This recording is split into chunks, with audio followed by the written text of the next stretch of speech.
Meeting someone new here today out at Viaport Mall out in Rotterdam, New York. Lots of cars came out this past weekend, and of course, we're going again here on the video channel, so make sure you subscribe and catch up with all the cool stuff we've been doing.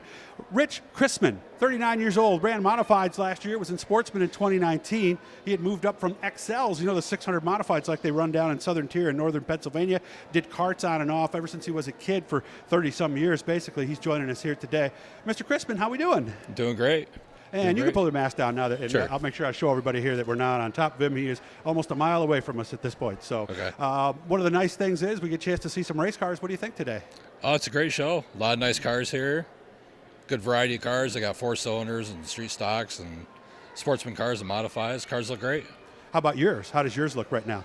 My car's pretty good. It's almost done. We just we revamped our engine program this year, and we've just been spending a lot of time getting things ready for Fonda.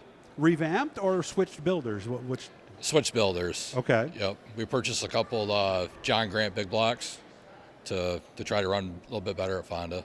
Okay. Now you've made some pretty big moves up the last couple of years. I mean, you were driving a 600 just 2 years ago. Yeah, it's been pretty interesting. So what was it like going from the 600 to the Sportsman? I thought the 600 had a little bit more power. I've heard people say that. Yeah. A little more snap, right? Yeah, the cars kind of feel the same, so driving them was pretty similar. Mm-hmm. Yeah, you're sitting in the middle, right? Yeah. So. And, when we made the switch to modifieds, it was completely different. Now, was that the plan all along? Did you do Sportsman to get used to that type of car? Yeah, my end goal was to be at modifieds pretty quickly.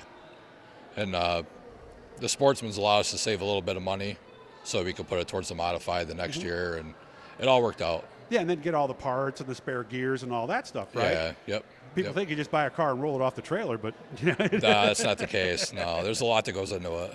So now you went from 360 horse, roughly, to somewhere around 800. What was that like? 800, yeah, it's incredible. It's so much fun. Mm-hmm. I like it a lot better than running the Sportsman cars. Yeah, 'cause it's more right foot and more driving, right? Yeah, and the drivers, the racing's a little bit cleaner, and it's tough at Fonda. The top 10 at Fonda is pretty hard to get into, and there's a lot of great drivers there with Friesen and Home Force and some of these other guys that run there. They're fast. It's a competitive place. So how did you do against all those experienced fast cars?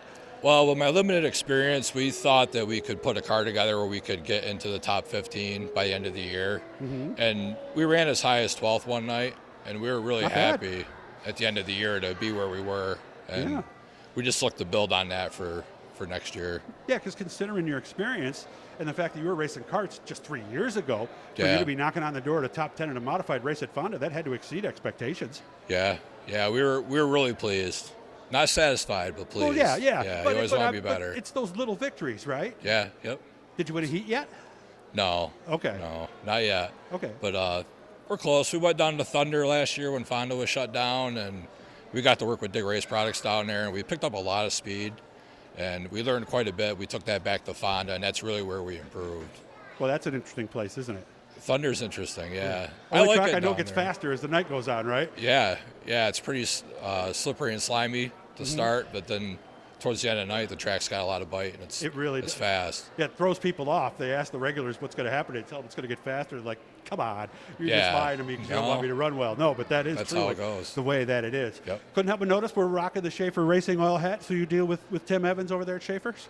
Yeah, I ran into Tim about 3 years ago at the Motorsports Expo. Oh, there in Syracuse. Yeah, nice. Got hooked up with him, and he's really treated me well. I mean, he delivers great customer service. I get my shipments fast, great pricing, great products. We use all their products on the cars, all the products they offer. We use the Citrol, which is like their citrus-based degreaser.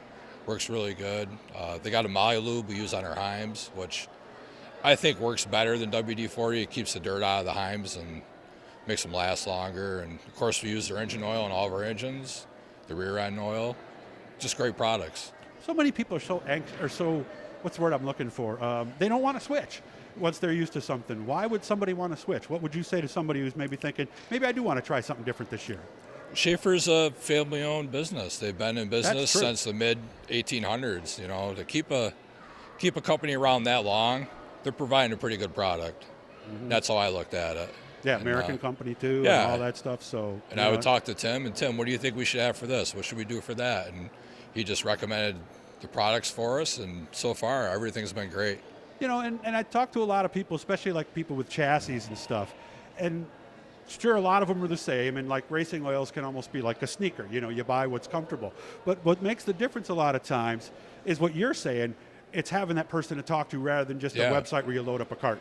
Yeah, I'm not going on a website and, like you said, loading up a cart, making a purchase. I call Tim and deal with him directly. Mm-hmm. And everything happens fast. He's very responsive. And sometimes today it's tough to get a hold of people. With Tim, it's not the case. In today's world, it would be easier because what are they doing, right? Yeah. They're not at the lake. They're not out doing a lot of Everybody's stuff, busy on their phones. Uh-huh. So what's next to do when you get back to the shop? I mean, is car pretty much ready or no? The Fonda car's ready. We purchased a second car to run out of Utica Rome every now and then when we can. Okay. Yep. We got a small block for out the Utica, and we're going to finish that car up. And we're only a couple weeks away. Fonda will be open for testing, and then Utica right after that. Of course, there's a lot of different motors that they use at Fonda, so that small block is not a dirt legal 358, I take it? No, it's a LS motor. It's an LS3. Those are good motors from what I hear, right? It's a good motor. I felt like Fonda I needed just a little bit more. Yeah, Fonda's power is power. Trying to right? run with those big small blocks and stuff. So we opted to go the dirt legal. Oh, the big block. Big block. Okay. Give us a little bit more options. Maybe the end of the year we can go hit some Super Dirt Series races. Maybe try to qualify. Yeah. See how things go. Yeah, because there is one advantage to the basic big block is you can run it anywhere. You can run it anywhere. Yeah, Yep. except Fulton on a Saturday night, but that's a different story. Yeah. But yeah, and let's be honest, the guys will sit there sometime and go, I like my big small block, but when you need a little bit of extra power to make a move, nice to know that it's there. Yeah, especially at Fonda, like when the track's heavy. Yeah. Those big blocks Which it has shine. been. Yeah. Mm-hmm. Yeah, you want to run that cushion, keep that thing wound up. Since they put the new clay on there and they reworked the clay and stuff, the track has just been great. Yeah. It's been smoother, faster, and we just felt like we needed more. The LS just didn't cut it. Yeah, because in the past, I remember they'd have big block series races, and before they made it where you had to run big blocks, guys always ran big small blocks. But when the track's tacky, you need that power at Fonda, You need the power. Oh, yeah. You got to have the ability to make a pass. When's the first time we're going to suit up? It'll be the practice of Fonda, Okay. the 10th. Well, I wish you all the best. Good to meet you, man. Yeah. I've got your number. You've got mine. So let's make sure we keep in touch, okay? Yeah, let's hook up. All right, guys, make sure to subscribe. We're going to be doing a lot of stuff. We are back now. We took a little hiatus there over the winter, but we are back and ready to have some fun. So make sure to subscribe, and every time we talk to somebody, you'll know about it ahead of time. Good to see you, man. Thanks again.